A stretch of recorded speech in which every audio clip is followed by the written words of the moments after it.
नहीं बिगाड़ सकता। जाओ अपने बच्चे की लाश उठाओ, और जब वो लाश उठाने जाते हैं, डेड बॉडी देखने जाते हैं, तो आगे से उनको कन्विंस करने की कोशिश की जा रही है कि नहीं पोस्टमार्टम नहीं कर। सीएम साहब अगर कोई आपके भाई के साथ इस तरह करे फिर आप क्या, जो आपके दिल से क्या गुजरे? उसे फौरी तौर पर उसके खिलाफ FIR दर्ज किया जाए और उसे फौरी तौर पर गिरफ्तार किया जाए। आपने ऐसा किया नहीं, क्यों नहीं किया?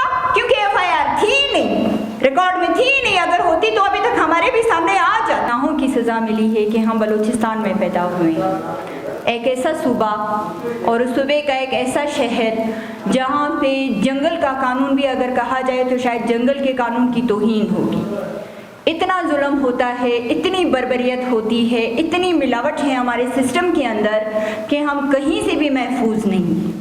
हम अपने घरों के अंदर महफूज नहीं हैं। हमारे बच्चों को हम बमुश्किल खिला पिला कर, पढ़ा लिखा कर जवान करते हैं, और वो बच्चे उस तशद्दुद का शिकार हो जाते हैं जो शायद अगर हमारे बदतरीन दुश्मन के हाथों में हमारे बच्चे लग जाएं तो वो उनको इतने बुरे तरीके से जलील और रुस्वा ना करें। हम उन लोगों के हाथों जलील हो रहे हैं जिन्हें रिस्पॉन्सिबिलिटीज़ मिली हैं, जिन्हें जॉब्स मिली हैं, जिन्हें तनख्वाहें मिलती हैं हमें हिफाजत देने की। अनफॉर्चुनेटली हिफाजत तो बहुत दूर की बात है, ये चोर, लुटेरे, डाकू, जालिम, करप्ट लोग हमारे जवानों को उठा के लेके जाते हैं, गायब करते हैं, इतने बुरे तरीके से उन पर तशद्दुद करते हैं कि इंसान की रूह देख के कांप जाती है। ऐसा एक किस्सा हमारे एक जवान बच्चे के साथ हुआ। 27 मार्च को 2 बजे लिंक कमरानी रोड के करीब इसरार अहमद 25 साल का जवान लड़का अपने घर से निकलता है क्रिकेट खेलने के लिए। उस बच्चे को ईगल फोर्स वाले उठाते हैं, उसको लेके जाते हैं, और फिर आसपास मौजूद एरिया में जो लोग हैं वो उनके वालिद को इन्फॉर्म करते हैं कि बच्चे को केची बैग पुलिस स्टेशन ले जाया गया है। वालिद पहुंचते हैं पुलिस स्टेशन। एक रिस्पेक्टेबल सिटीजन को पुलिस स्टेशन में अपने बेटे से मिलने की इजाज़त देना तो बहुत दूर की बात है, ये फरमा कर लौटाया जाता है कि हमें थ्रेट है, हमारा पुलिस स्टेशन सील है, किसी के लिए नहीं खोला जा सकता, आप घर चले जाइए, SHO साहब इन्वेस्टिगेशन कर रहे हैं, इन्वेस्टिगेशन हो जाएगी तो आपका बच्चा आपके घर आ जाएगा। ये कौन सा सिस्टम है, ये कौन सा पुलिस स्टेशन है जहां आप हमारे बच्चे को तो उठा के अपनी मर्जी से अंदर रख सकते हैं और फिर एज पेरेंट्स हमें इतनी परमिशन नहीं है कि हम जाके अपने बच्चे का आता पता करें कि आपने किस जुर्म में उठा के उसको अंदर कर दिया है। ये तो हमारा लीगल राइट है, हम आपसे कोई एक्स्ट्रा चीज तो नहीं डिमांड कर रहे। आप किस मुंह से हमें कहते हैं, किस कानून के तहत हमें कहते हैं कि पुलिस स्टेशन सील है, यहाँ पे किसी को आने की परमिशन नहीं है, तो फिर मुजरिमों को कैसे, मुलजिमों को आप कैसे अंदर लेके जा रहे हो? बंद करो इस पुलिस स्टेशन को जो इतना आपका वल्नरेबल है कि वहां पे आप खुद महफूज नहीं, तो आप दूसरे लोगों को कैसे वहां पे उठा के रख रहे हैं? उसके बाद अगले दिन 24 आवर्स गुजरने के बावजूद एक पेरेंट को, एक फैमिली को ये नहीं बताया जाता कि आपके बच्चे को हमने कौन से लॉकअप के अंदर रखा हुआ है, किस FIR के तहत रखा हुआ है, कितने दिनों के लिए रखा हुआ है, आप उससे क्यों नहीं मिल सकते। उसको आपने मिसिंग बना दिया, गायब कर दिया। एक इंसान के बच्चे को, एक 25 साल नौजवान को गायब करना आपके लिए मजाक है, बहुत छोटी सी बात है। उस फैमिली पे क्या गुजर रही है जिनका बच्चा उनकी आंखों के सामने से हंसते खेलते गायब हो गया और अब उसका कोई अता पता नहीं। वो पागलों की तरह कभी एक पुलिस स्टेशन जा रहे हैं, कभी दूसरे पुलिस स्टेशन जा रहे हैं, और आपका हसीन सा इल्लीगल किस्म का, करप्ट किस्म का सिस्टम जो है वो ये बताने से कासिर है कि मेरे पुलिस स्टेशन में आपका बच्चा नहीं है। अगर आपके पुलिस स्टेशन में वो बच्चा नहीं है तो ऑनलाइन FIRs लॉन्च होती हैं और वो तमाम पुलिस स्टेशंस के अंदर सर्कुलेट होती हैं। आप उस डेट में जितनी भी FIRs हुई हैं जिसके तहत इसरार अहमद को उठाया गया है, अपनी ऑनलाइन एप्लीकेशंस खोलकर देखें, अपनी ऑनलाइन FIRs खोलकर देखें और चेक करें कि कौन सी पुलिस स्टेशन में इसरार की FIR कटी गई है। आपने ऐसा किया? नहीं। क्यों नहीं किया? क्योंकि FIR थी नहीं, रिकॉर्ड में थी नहीं। अगर होती तो अभी तक हमारे भी सामने आ जाती। उसके बाद 6 दिन जिंदगी और मौत की कश्मकश में, तकलीफ में, इस इंतजार में कि शायद बच्चा वापस आ जाए गुजरते हैं, और फिर उसके वालिद को SP न्यू सरियाब जो है डिवीजन सरियाब, वहां से SP साहब के के ऑफिस से कॉल मौसूल होती है कि आप आइए मेरे ऑफिस, मुझे आपसे बात करनी है।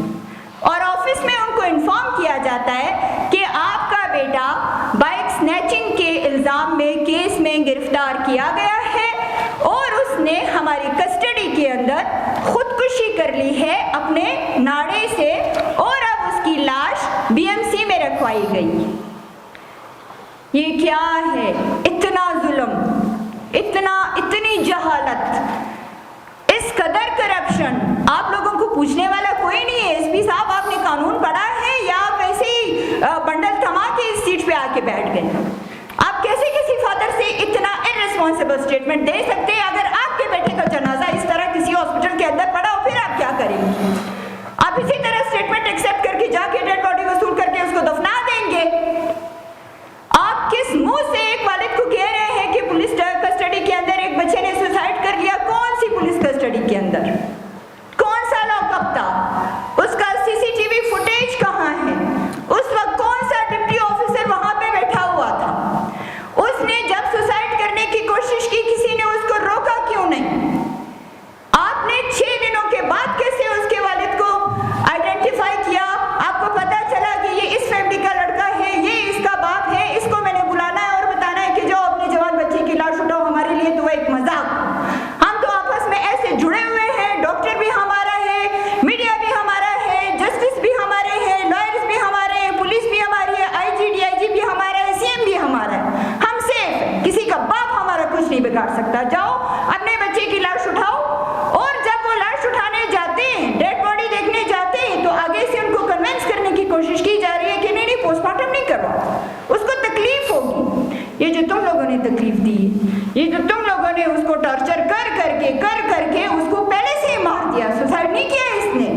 ये इतना दर्द और इतनी तकलीफ दे के तुम लोगों ने किसी का जवान बच्चा जो है उसको मार कर फेंक दिया, फिर उसके वालिद को कहते हो कि नहीं पोस्टमार्टम नहीं करो।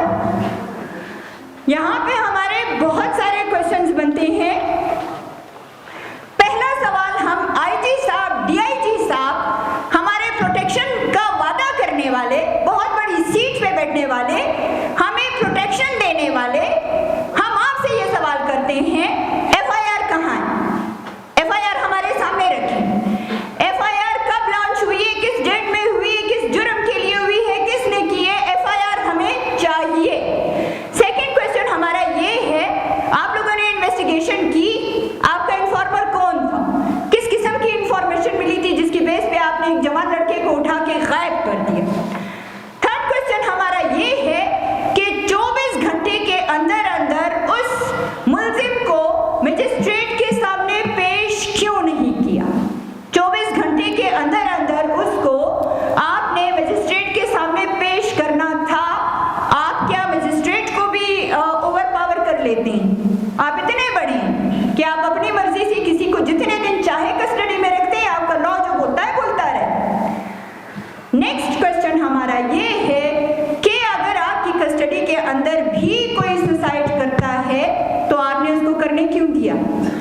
आप किस किस्म के ड्यूटी ऑफिसर्स को लगाते हैं कि उनकी मौजूदगी में लोग तसल्ली से अपना नाड़ा निकालते हैं, सीलिंग पे कोई चीज ढूंढते हैं, खुद को हैंग कर लेते हैं, मर जाते हैं। मरने में कितना टाइम लगता है? इतने सारे प्रोसेस के दौरान आप लोग मर रहे थे, सो रहे थे। आपके सीसीटीवी कैमरा फुटेज किधर है? किस लॉकअप में था? कौन सा ड्यूटी ऑफिसर था? किसकी मौजूदगी में ये सब हुआ? और बताया भी कि आज सुबह 11 बजे सुसाइड किया, मतलब ये रात के अंधेरे में भी नहीं हुआ कि आप हमें ये बहाना बनाएं कि ऑफिसर बेचारा बहुत थका हुआ था, कुछ दिनों की ड्यूटी कर करके वो सो गया था, उसकी आंख लग गई थी। या आप ये भी नहीं कह सकते कि लाइट्स नहीं थी या कोई फंक्शनल खराबी हो गई थी, कैमरा काम नहीं कर रहा था या अंधेरा था, कुछ नजर नहीं आ रहा था। दिन दहाड़े ये चीज हुई और आपने खुद एडमिट किया है।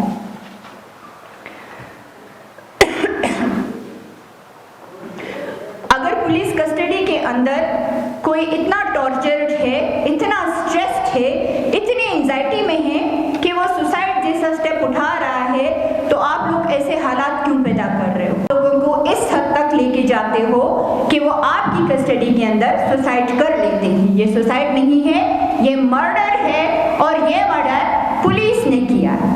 और इस मर्डर को छुपाने के लिए पुलिस ऑफिसर्स बीएमसी जाते हैं और फादर को कन्विंस करने की कोशिश करते हैं कि पोस्टमार्टम ना करें, उसको तकलीफ होगी। बड़ा आपको किसी की तकलीफ का एहसास है, जो आपने उसको टॉर्चर किया है वो तकलीफ आपको नजर नहीं आई। जो 5 दिन तक आपने किसी के जवान बच्चे को घर से बाहर रखा, वो तकलीफ आपको समझ में नहीं आई। अब एक डेड बॉडी को जिसके कपड़े तक आपने उससे छीने हुए हैं, ना उसका मोबाइल फोन उसके पास है, ना उसके जूते उसके पास है, ना उसका वॉलेट उसका पास है, जिंदगी तो आपने छीन ली, इन चीजों से भी आपका पेट नहीं भरा। शर्म आनी चाहिए कि आप किसी के बेटे को मारकर फिर उसका फोन और उसका वॉलेट तक चुरा लेते हैं। चोर तो आप लोग हैं, जुर्म तो आपने इतना सीरियस किया हुआ है।